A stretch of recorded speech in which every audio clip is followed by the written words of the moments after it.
नमस्कार मित्रांनो. आज संख्याज्ञान या चॅप्टर मधला आपला शेवटचा जो घटक राहिलेला आहे तो आज आपण घेणार आहोत आणि त्यामध्ये आपल्याला अंकाची स्थानिक किंमत काय असते आणि अंकाचं म्हणजे दिलेल्या संख्येचं विस्तृत रूप ज्याला विस्तारित रूप आपण म्हणतो ते काय असतं हे आज आपण शिकणार आहोत आणि त्यावरील एक उदाहरण संग्रह घेऊन हा टॉपिक आज आपण संपवणार आहोत. बघा, आता आपल्याला आज दोन कन्सेप्ट शिकायचे आहे. अंकाची स्थानिक किंमत म्हणजे काय. आता विविध स्पर्धा परीक्षेमध्ये काय होतं, आता तुम्ही छोटे मुलं पण जेव्हा तुम्ही पुढे चालून स्पर्धा परीक्षा द्याल त्यावेळेस तुम्हाला स्थानिक किंमती सोबतच अंकाची दर्शनी किंमतही माहीत असावी लागते. आता स्थानिक किंमत आणि दर्शनी किंमतीमध्ये काय फरक आहे हे मी तुम्हाला सांगणार आहे आणि त्यानंतर आपण संख्येचं विस्तारित रूप म्हणजे काय, त्याला कशाला संख्येचं विस्तारित रूप म्हणायचं हे शिकणार आहोत. चला मग आपण आता आपल्या टॉपिकला सुरुवात करूया. बघा, आता समजा आपण एखादा उदाहरणासाठी एक संख्या घेऊया. समजा आपण ही संख्या घेतली.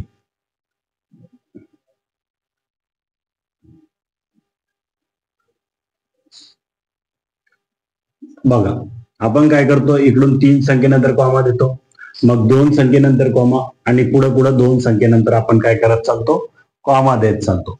मग आपल्याला हे हजारावं स्थान असतं, हे लक्षावं स्थान असतं. म्हणजे हे 4,54,408 आहेत. हे आपण मागच्या लेक्चरमध्ये शिकलेलो आहोत. आता आपल्याला या संख्यात आता परीक्षेत प्रश्न कसा येतो की या संख्येच्या खाली असं डॅश मारलेलं असतं आणि सांगितलेलं असतं की अधोरेखित संख्येचं अधोरेखित जी संख्या आहे या संख्येची स्थानिक किंमत काय आहे ते सांगा. मग आपल्याला त्याची स्थानिक किंमत सांगायची. आता स्थानिक किंमत म्हणजे काय, आता पहिले तुम्हाला हे समजून घ्यावं लागेल की स्थानिक किंमतीला स्थानिक किंमत का म्हटलंय. स्थानिक म्हणजे त्याच्यात एक शब्द असतो स्थान. स्थान म्हणजे प्लेस. स्थान म्हणजे प्लेस. तो अंक कोणत्या जागेवर आलाय त्या जागेनुसार त्याची काय ठरत असते, तर त्या जागेनुसार त्याची व्हॅल्यू ठरत असते. बघा, मी तुम्हाला पूर्वी एक शिकवलं होतं, हे कोणतं स्थान आहे, एकक स्थान, हे दशक स्थान, हे शतक स्थान, हे हजार, हे 10,000 आणि हे लक्ष. तुम्ही जर याच्या पुढे आणखी लिहिले तर हे किती, 10,00,000. म्हणजे असं तुम्ही कुठपर्यंतही नेऊ शकता. बर, तर बघा, आता एकक स्थान काय करायचं, अंकाची स्थानिक किंमत काढणं खूप सोपं असतं.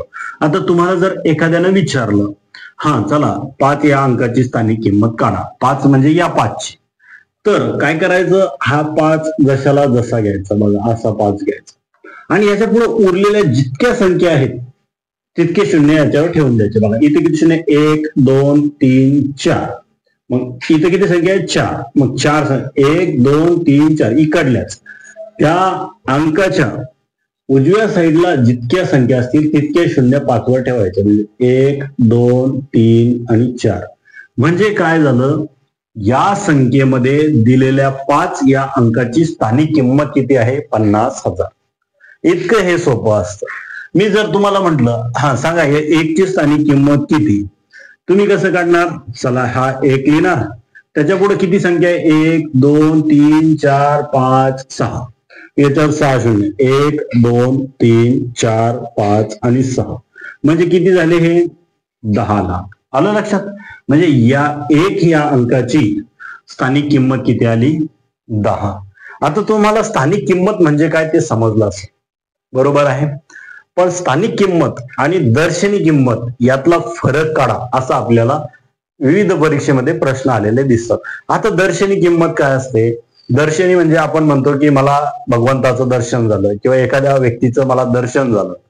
दर्शन म्हणजे बघितल्यानंतर, आपण एखाद्या व्यक्तीला बघितल्यानंतर आपल्याला जे कळतं ती किंमत. आता मग इथं किती दिसतोय तुम्हाला, एकच दिसतोय.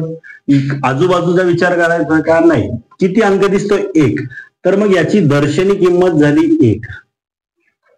इथं किती दिसताय, आता मी जर तुम्हाला विचारलं 5 ची दर्शनी किंमत, दिसायला ते किती दिसताय, 5. मग याची दर्शनी किंमत झाली 5.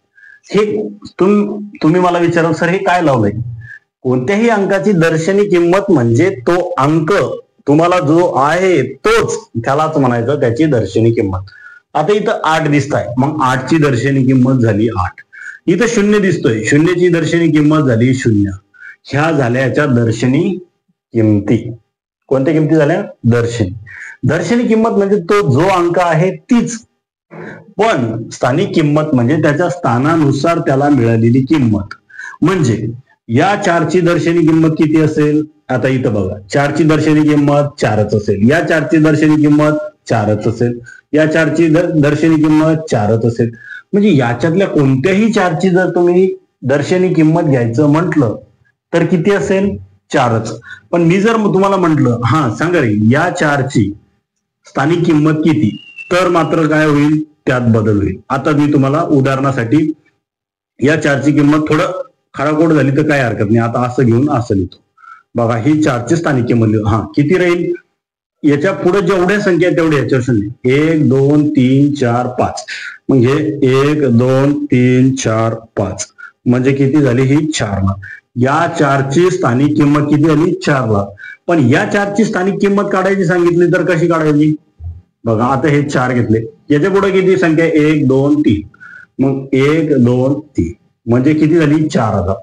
या 4ची स्थानिक किंमत 4000 आहे, पण या 4ची स्थानिक किंमत 4 लाख आहे. या किमती का बदलल्या? स्थानिक किंमत जसं जसं अंकाचं स्थान हे डावीकडे सरकत येतं तसं तसं त्याची स्थानिक किंमत काय होत जाते? वाढत जाते. हे लक्षात आलं का तुमच्या? आता या 4ची स्थानिक किंमत जर विचारली तर मग हे 4 लिहिणार, त्याच्यावर 2 संख्या म्हणून 2 400. म्हणजे तुमच्या एक लक्षात आलं का? जसं जसं अंक उजवीकडे जाणार, जसं जसं अंक उजवीकडे जाणार तशी तशी त्याची स्थानिक किंमत ही कमी होत जाते, आणि जसा जसा अंक हा डावीकडे येतो तशी तशी त्याची स्थानिक किंमत ही वाढत जाते. पण तुमच्या एक लक्षात आलं का? दर्शनी किंमत वाढते का? या 4ची दर्शनी किंमत 4च, या 4ची दर्शनी किंमत 4च, या 4ची दर्शनी किंमत 4च. म्हणजे एखाद्या अंकाची दर्शनी किंमत ही त्या अंका एवढीच असते. मग तो अंक कोणत्याही स्थानावर असला तरी त्याची दर्शनी किंमत मात्र बदलत नाही. हे तुमच्या लक्षात आलं असेल. दर्शनी किंमत अंकाची बदलते का? नाही. मग तो कोणत्याही स्थानावर असो, पण जर स्थान बदललं तर अंकाची स्थानिक किंमत मात्र बदलते. हे आपल्याला 4 या उदाहरणावरून लक्षात आलं असेल. तुम्हाला आता स्थानिक किंमत म्हणजे काय ते समजलं असेल, कशी काढायची तेही समजलं असेल, आणि अंकाची दर्शनी किंमतही समजली असेल. मग तुम्हाला जर विचारलं स्थानिक किंमत आणि दर्शनी किंमतीतला फरक सांगा, किंवा स्थानिक किंमत आणि दर्शनी किंमतीचा गुणाकार किती ते सांगा, किंवा स्थानिक किंमत आणि दर्शनी किंमतीचा भागाकार करून येणारी जर उत्तर असेल ते सांगा, तर तुम्हाला ते जमून जाईल असे मी आशा करतो. चला, आता आपल्याला पुढची कन्सेप्ट काय शिकायची आहे? संख्येचे विस्तारित रूप म्हणजे काय. आता संख्येचं विस्तारित रूप म्हणजे काय असतं तर मी तुम्हाला एका मिनिटात ते समजावून सांगतो. बघा, उदाहरणासाठी आपण काय करणार आहोत, एक संख्या घेऊ. आता कोणतीही संख्या घ्या. समजा मी इथं संख्या घेतली 5,04,300. किती घ्यायची? 5,43,600. 70 घ्यायची का? बघा, 5,43,670. आपण ही एक काय घेतली? एक रॅन्डम कोणतीही संख्या घेतली आणि सांगितलं हा चला रे याच्या स्थानिक किंमती सांगा, प्रत्येक अंकाची स्थानिक किंमत. अजून एक अंक वाढवून टाकू तुमच्या सोयीसाठी, अजून सोपं म्हणजे कसं तुम्हाला चांगलं समजेल याच्यासाठी आपण इथं 8 लिहू. मग ही किती संख्या झाली?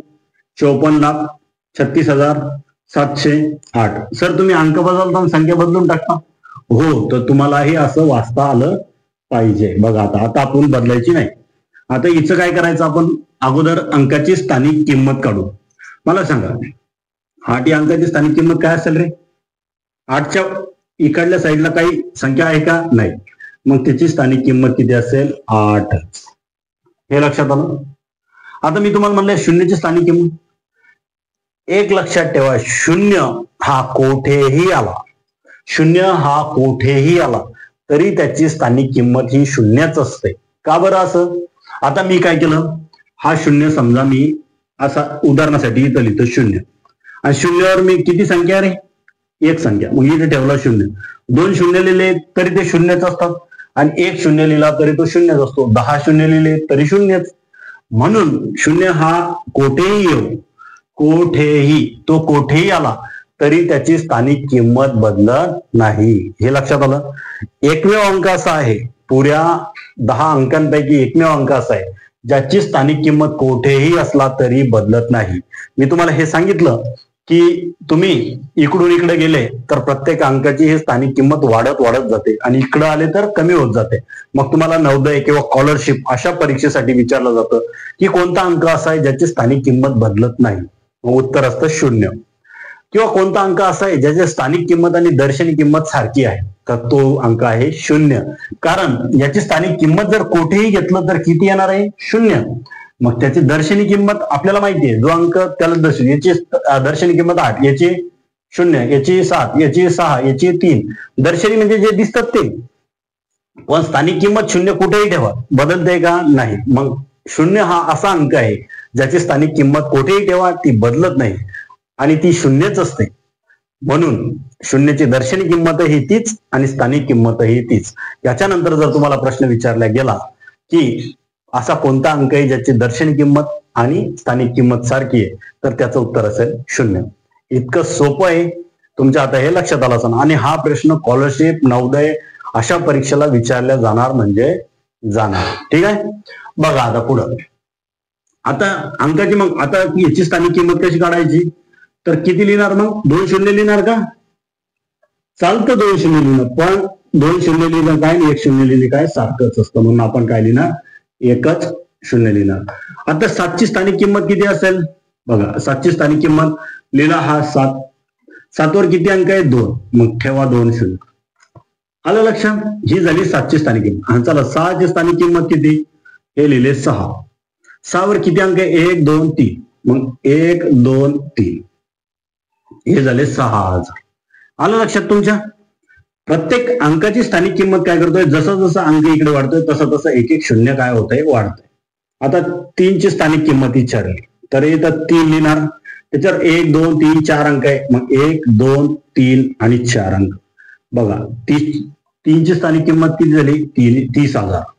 आता तुम्हाला जर ह्या 4ची स्थानिक किंमत विचारली तर तुम्ही काय करणार? 4 लिहिणार.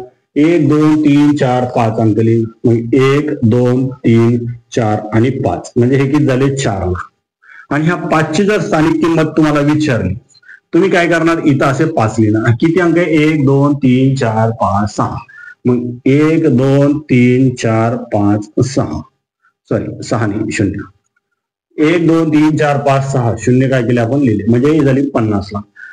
आपण काय केलं, या उदाहरणामध्ये प्रत्येक अंकाची स्थानिक किंमत काढून घेतली. बघा मी तुम्हाला अंकांची स्थानिक किंमत काढणं शिकवलं. आता हे तुम्ही शिकलाही. सर तुम्ही तर आम्हाला संख्येचं विस्तारित रूप सांगणार होता, काय होतं? तर मला तेच सांगण्यासाठी आपण प्रत्येक अंकाच्या अगोदर काय काढून घेतली? स्थानिक किंमत काढून घेतली. एक गोष्ट नेहमी लक्षात ठेवा, लक्ष देऊन ऐका. बघा जेव्हा आपण अंकांच्या स्थानिक किंमत काढतो, म्हणजे एखादी आपल्याला संख्या दिलेली असते आणि त्यातल्या प्रत्येक अंकाची आपण स्थानिक किंमत काढतो आणि काढलेली स्थानिक किंमत जेव्हा आपण बेरजेच्या स्वरूपात मांडतो तर त्या बेरजेच्या मांडलेल्या स्वरूपाला आपण संख्येचे विस्तारित रूप असे म्हणत असतो. बघा आता हे संख्या, ही झाली आपली संख्या. आपण प्रत्येक संख्येला काय केलं? विस्तारित रूप दिलं. आणि या विस्तारित रूपाची जर तुम्ही काय केली? फक्त बेरीज केली. बघा तर हे संपूर्ण झालं या संख्येचं विस्तारित रूप. आलं लक्षात? विस्तारित रूप कशाला म्हणायचं? एखाद्या संख्येतील प्रत्येक संख्या आपण स्थानिक अंकात लिहिली आणि त्याला जर बेरजेचं स्वरूप दिलं तर त्याला म्हणायचं विस्तारित रूप. समजलं तुम्हाला संख्येचं विस्तारित रूप कसं काढायचं? दिलेल्या प्रत्येक संख्येचं काय करायचं? दिलेल्या प्रत्येक संख्येची स्थानिक किंमत लिहायची आणि त्याला बेरजेचं चिन्ह द्यायचं. हे झालं या संख्येचं हे काय झालं? विस्तारित रूप झालं. मग परीक्षेत असं लिहायचं का? नाही, परीक्षेत असं लिहायचं नाही. हे मी तुम्हाला समजण्यासाठी सांगितलं. आता तुम्ही या सर्व अंकांची जर बेरीज केली ना कॅल्क्युलेटर वरती तर त्याचं उत्तर हे येईल. म्हणून हे झालं विस्तारित रूप. बघा आता तुम्हाला बेरीज करून दाखवू का? तर तुम्ही ती कॅल्क्युलेटरवर करून घ्या किंवा तुम्ही बेरीज करायचं मी तुम्हाला सांगितलेलं आहे तशी बेरीज करून घ्या. या सर्वांची बेरीज जर केली तर याचं उत्तर परत हे येत असतं. याला म्हणायचं विस्तारित संख्येचं काय? विस्तारित रूप. तुम्हाला स्थानिक किंमतही कळाली, दर्शनी किंमतही कळाली आणि विस्तारित रूपही कळालं. मग आता परीक्षेत कसं लिहायचं हे सांगण्यासाठी आता आपण पुढील व्हिडिओमध्ये तुम्हाला काय करणार आहोत, याचं उदाहरण संग्रह सोडवून दाखवणार आहोत.